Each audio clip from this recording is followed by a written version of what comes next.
This year, we held the 7th in the cycle of elections that have become sacred ritual of our democratic practice in this dispensation since 1999.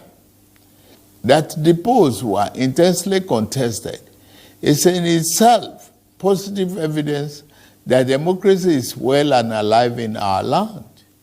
It is only natural that even as those who won and experienced victory in various elections are elated and fulfilled, those who lost are disenchanted and disappointed.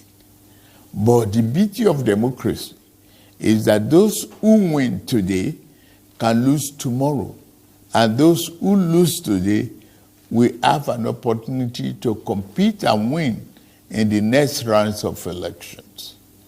Those who cannot endure and accept the pains of defeat in elections do not deserve the joy of victory when it is their turn to triumph. Above all, those who disagree with the outcome of the elections are taking full advantage of the constitutional provisions to seek redress in court. That is one of the reasons why democracy is the best form of government invented by man. For Chief MKO Abiola, the symbol of this day, in whose memory June 12 became a national holiday, democracy is eternal.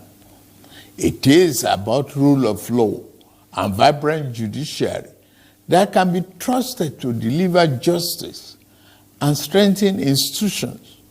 It has become imperative to state here that the unnecessary illegal orders issued to truncate or abridge democracy will no longer be tolerated. The recent harmonization of the retirement age of the judicial officers is meant to strengthen the rule of law, which is a critical pillar of democracy. The reform has just started. The democracy that will yield right dividends to the people who are shareholders means more than just freedom of choice and right to get people into elective offices. It means social and economic justice for our people.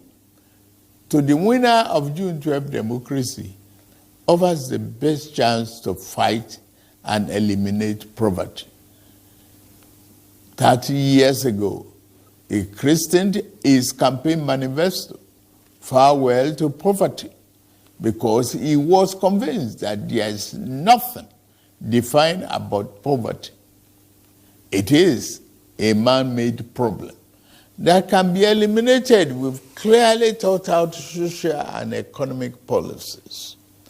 It is for this reason that in my inauguration address on May 29, I gave effect to the decision taken by my predecessor in office to remove the fuel subsidy, the albatross, and free up the collective use of much needed resources, which had hitherto been pocketed by a few rich. I admit the decision will impose extra burden on the masses of our people. I feel your pain. This is one decision we must bear to save our country from going under and take our resources away from the stranglehold of a few unpatriotic elements.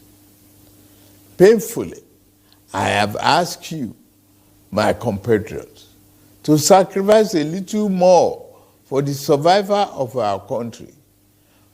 For your trust and belief in us, I assure you that your sacrifice shall not be in vain.